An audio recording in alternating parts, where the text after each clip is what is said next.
Morning, everyone, and welcome. Today we have a webinar based on digital marketing, and the world of digital marketing is always changing. But in this webinar, I'll give you a checklist of items that you should make sure are being addressed and utilized in your marketing. And if you're actively working on all these items, you should be able to rest assured that your marketing department is headed in the right direction.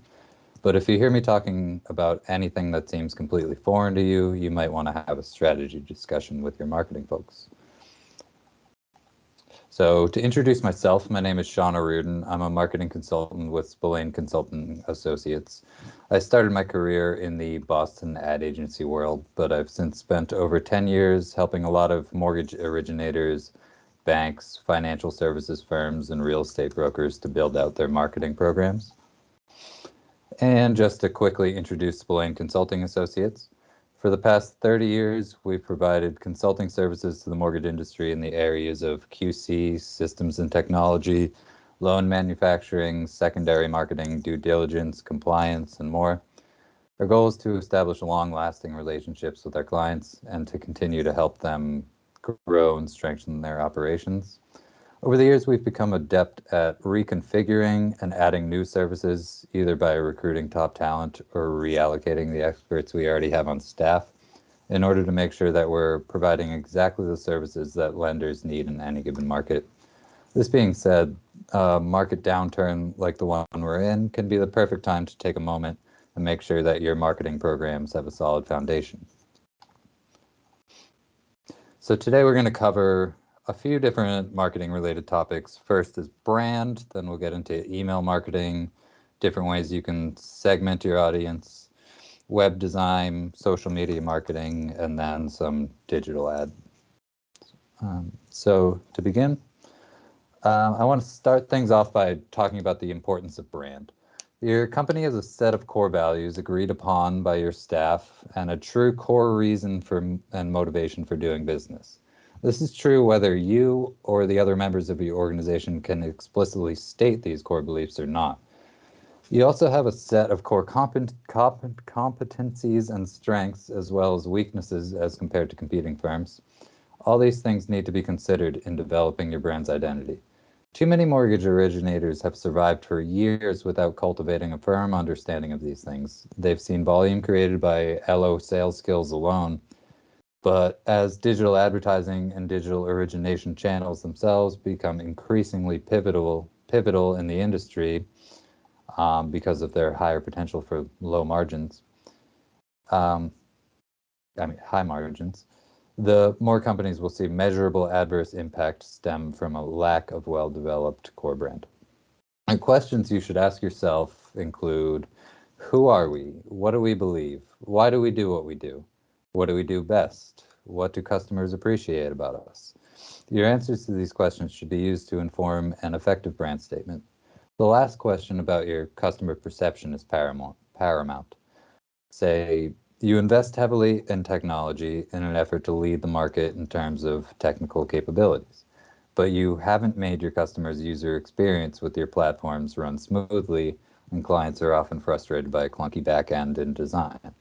In this case, branding yourself as a leader in mortgage technology, even though you've made investments in mortgage technology, will likely not resonate with consumers, even though you might have a more advanced tech stack than your competitors. Once you've got a clear idea of your brand and the benefits you offer, how consumers view your company and interact with it, you can begin designing your marketing channels to reflect this. The specific tone of your marketing, the imagery, the types of advertising you choose to engage with, they all need to speak with the original brand design so as to establish truly integrated marketing communications framework. This framework can help you make sure that your marketing dollars are not being wasted with wasted impressions down the line. So email marketing can be an invaluable tool in this industry and every industry really. In terms of cost effectiveness, I've only seen organic social media posts compete. But organic social media posts are not nearly as effective as they were 10 years ago. Email provides the opportunity for very inexpensive marketing impressions in a very controlled environment. pick the audience, the day, the time, the message, the imagery as a whole of the medium. You're getting a lot of marketing control at a very low cost. The basis of good email marketing is a functional CRM. I've seen a lot of companies that either don't collect valuable client data that is at their fingertips with each transaction they make, or they just leave this information siloed in other departments. Any data that you can get your hands on should be stored in your CRM in a way that allows you to filter through a database of prospects and clients, past and present, in order to tailor effective marketing messages to the correct audiences. Information that might be useful to you includes income, location, family size, occupation, hobbies, birth date, etc. The goals of personalized email marketing like this should be to reduce churn, increase customer lifetime value, and to create more valuable impressions. Customer retention drip campaigns can help mitigate a churn rate. These campaigns should be automated and triggered by the sale of any product to a customer. Once triggered, a series of automated emails will follow up with different items such as customer satisfaction surveys, informative resources, videos, infographics, relevant blog content, reminders of any other products that might help them, etc. If your CRM is robust enough, you should be able to segment your database in a way that guarantees that communication is always relevant to the recipient. Drip campaigns can be an excellent tool for cross-selling. If your institution has banking customers that have not taken out a mortgage with you, this group of contacts will prove cheaper and easier to sell than new prospects. Market segmentation is a cornerstone of marketing, but in the mortgage industry, it can be a maze of potential compliance violations. Marketing in the mortgage industry requires something of a recalibration of marketing professionals. Almost every other industry, good marketing includes finding out exactly who your ideal target customer is, how old they are, what nationality and race, how much income they generate, what their political affiliations are. Other variables like this can be very helpful metrics in your effort to make sure your marketing impressions are as impactful as possible. However, if your mortgage origination operation is segmenting your market and delivering or not delivering marketing messages based on any of these factors that I just mentioned, then you're looking at a potential compliance violation. Because detailed marketing segmentation is so core to marketing ideology today, you should use great caution in selecting marketing or advertising vendors. Many digital advertising tools are delivered based on complicated algorithms that take into account some of the non-compliant segmentation factors. If a marketing vendor can't explain exactly how its algorithm works or what data points it's utilizing, it'd probably be best to avoid working with them. This creates some challenges for mortgage marketers. Without any segmentation at all, your cost per conversion will skyrocket. Luckily, there's still some ways you can divide up your audience and deliver relevant information in a compliant manner. Behavioral and psychographic segmentation are still safe, and they're valuable tools for doing this. Behavioral segmentation refers to grouping customers based on their attitudes towards your product or brand, their use of your product, their knowledge of your product, and their purchasing tendencies. Because these categories don't necessarily indicate any specific age range, income level, nationality, or any other risky metrics, they won't entail any violations. And psychographic segmentation refers to grouping customers on the basis of their own beliefs, their values, lifestyles, opinions, etc. Digital marketing tools have become adept at identifying segments this way. You might be able to target only local NFL fans with a specific advertisement that uses the launch of the new football season as an indicator of a coming real estate market downturn, and advise them to take steps to get their house ready for sale in the spring. Football-related content might help this target audience engage with the advertisement more than if their own interests weren't mentioned. So maybe through your marketing research, you find that an inordinate number of your clientele enjoys bird watching and hates crowded places. You could send out digital advertisements to IP addresses within your geographical footprint that have a high probability of fitting this profile. There's no community of people or minority group that's inherently excluded from the target of bird watchers. So you can divide your audience up into this way without any violations. So if you've divided your audience into groups and personas in the correct way, you can achieve more cost-effective marketing without any compliance issues. Now, web design. All digital advertisements should be linking back to your website. So the effectiveness of every dollar you spend on digital advertisement is heavily tied to the effectiveness of your website. A website should quickly communicate the brand decisions we discussed earlier in this presentation. Customers should get a feel for who you are, what you do best, and why they should choose to do business with you right off the bat. This should be accomplished through both the design and content of your website. The tone of your website copy can be important. You should consider the tone. Which tone makes the most sense for your brand? Do you use informal tone and say things like, "Hey neighbor, we can help you find a mortgage," or is it buttoned up and professional, like, "Our superior technological prowess will guarantee best in market rates"? If you decide that your most important brand differentiators were local community involvement and relationship selling approach, the former might be a better move. If your company does not seek to connect to consumers on a personal level, but instead strives to compete based on price, technology, product offerings, etc., the latter might be a better call for your company. It's important to note that what really matters here is the customer perception of your brand, not your own vision for your company. Consumers should be surveyed occasionally to monitor brand perceptions. If you present your customer as a trailblazer of digital lending technology, but consumers are struggling to get through your digital application path, you're just going to be creating dissatisfaction. An optimized marketing program that produces loyal, high lifetime value customers will be one that presents your company in an honest way. Landing pages are an important part of a digital advertising platform. A landing page is just a simple web page. It's attached to your website, but not necessarily accessible through the main navigational structure. This could just be a standalone web page that outlines a specific loan product you offer, and it has a link to a digital application path at the bottom. These pages can help you ensure that your content that you mention in any digital ad, social post, or email aligns with the content linked to those marketing touchpoints. If a customer clicks on a digital ad for a jumbo loan, they should not have to click around on your website to find out more information about jumbo loans. It should just lead to a jumbo loan landing page. This will reduce bounce rate and provide some tracking benefits too.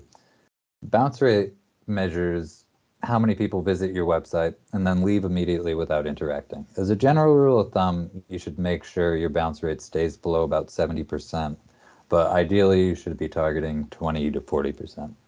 A high bounce rate will have a negative impact on your search engine optimization, as well as the cost effectiveness of any Google AdWords campaign your organization might run. The tracking benefits of a landing page come into play when you tie an individual landing page to one specific marketing activity.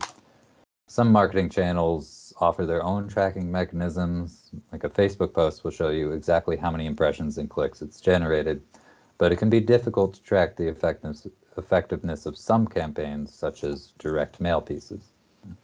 If a direct mail campaign is the only instance where you advertise the web address for a specific landing page, the total number of visitors to that page will become a very useful tracking mechanism for that campaign. If you have statistics detailing the average lifetime value of a one customer and the percentage of leads that your company closes, you'll be able to generate real ROI numbers of all your marketing efforts.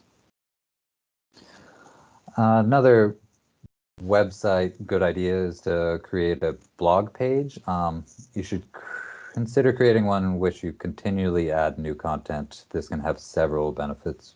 Firstly, content marketing and inbound marketing can be, in their own right, an effective tool to bring eyes to your brand and firm up your brand image.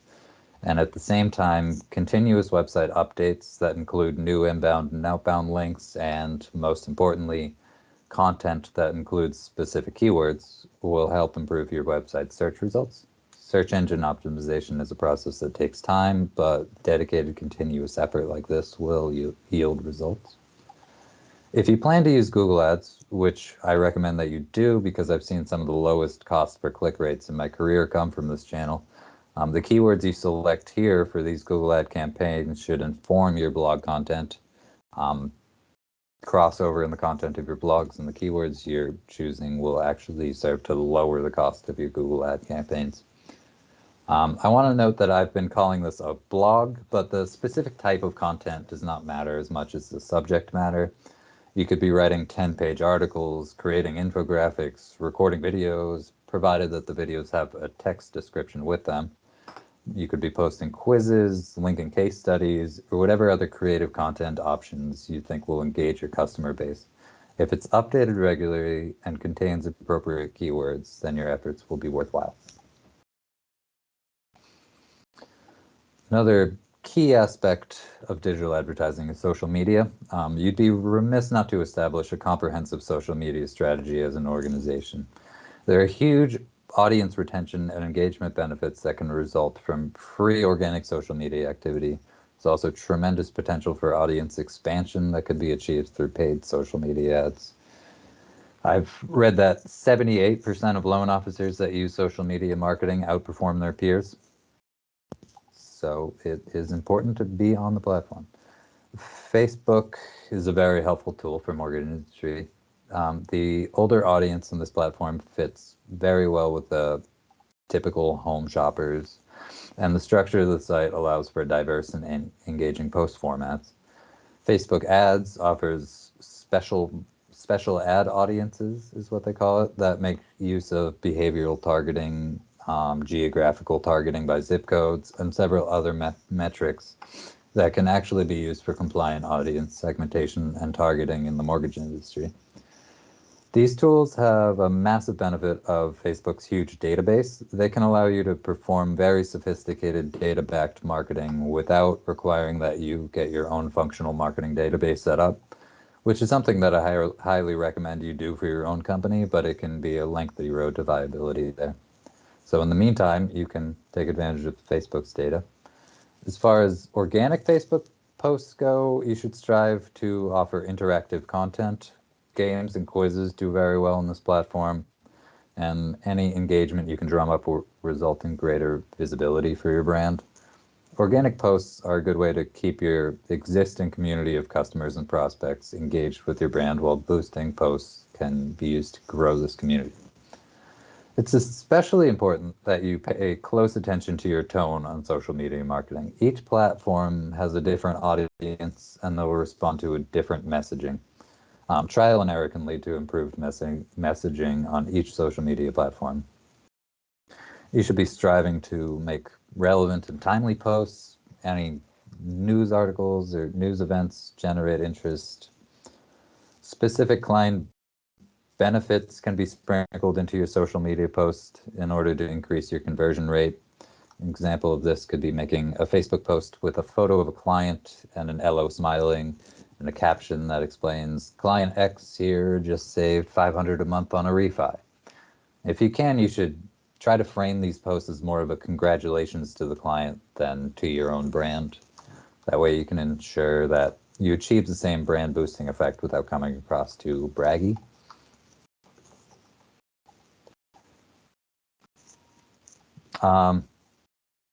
So compliance is a major issue here. I've mentioned before that Facebook has great compliant targeting metrics available, but Facebook, as well as the rest of social media platforms, also offer many ad products that are decidedly non-compliant for mortgage professionals. Simple, unpaid social media posts themselves have potential for myriad compliance issues. Managing your company's social media presence should be pretty straightforward, as everything should be run through your marketing department, who I'm sure understands the types of posts that can and cannot be placed on social media. But I'd be less confident that each one of your LOs that uses social media will always know the rules. For this reason, you need to, at the very least, establish a social media conduct guidelines document that outlines permitted and prohibited posts and makes all your sales personnel sign it. I'd also recommend some form of continuous monitoring for this social media activities of your employees' business pages. Private, personal Facebook pages for your employees are irrelevant as long as they don't attempt to use them as business pages. It is possible to set up a personal page and then mention your company and then attempt to sell mortgages with that page, and that would create issues.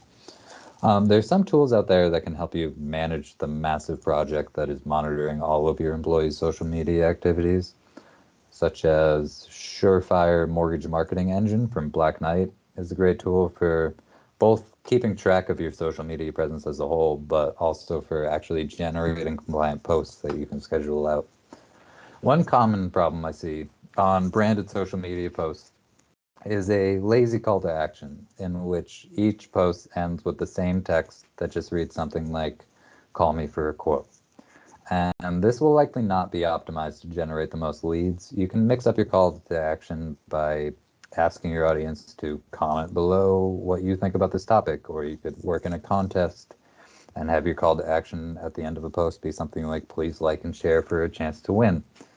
Facebook's important to look at, especially in the mortgage industry, but you should check out YouTube, Instagram, TikTok, Snapchat, Reddit, Pinterest, Twitter, LinkedIn, even WhatsApp are possible value creators for your organization, depending on who your identified personas are.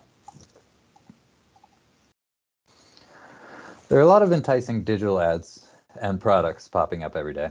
You can serve mobile ads based on the geographical location of your consumer's phone with remarkable accuracy. You can even pay for predictive algorithms that will identify IP addresses associated with consumers who are about to begin looking for a new home, even before they perform any online activities such as a Zillow search. This is great, and you should pay attention to what these options are and what your competitors are using. But without a solid brand behind these high-tech marketing programs, you'll just be wasting your money. All digital ads link back to your website or landing page, and if you're paying for a glossy ad that generates attention and clicks, where are these clicks leading? If they lead to a website with a high bounce rate, these clicks will likely not lead to conversions. Think of your company website and social media page as being your very own corner of the internet. All that your digital advertising efforts are really seeking to do is to generate awareness and then bring customers over from other parts of the internet to the part that you control. If your website doesn't offer the right branding, the right tone, the right information, intuitive navigation, other key components, you'll be spending money to no effect with your digital ads. It all starts with research. Understand your brand, understand your clients, understand how your clients view your brand. You should not guess at these things or assign too much value to anecdotal evidence. Do the research and trust the data, and you'll be able to rest assured that the web environment that you've created will be effective. Thank you for joining me today. And if you have any questions about anything covered in this presentation, please reach out to Bill Dolan, whose information is on your screen right now. And thank you very much.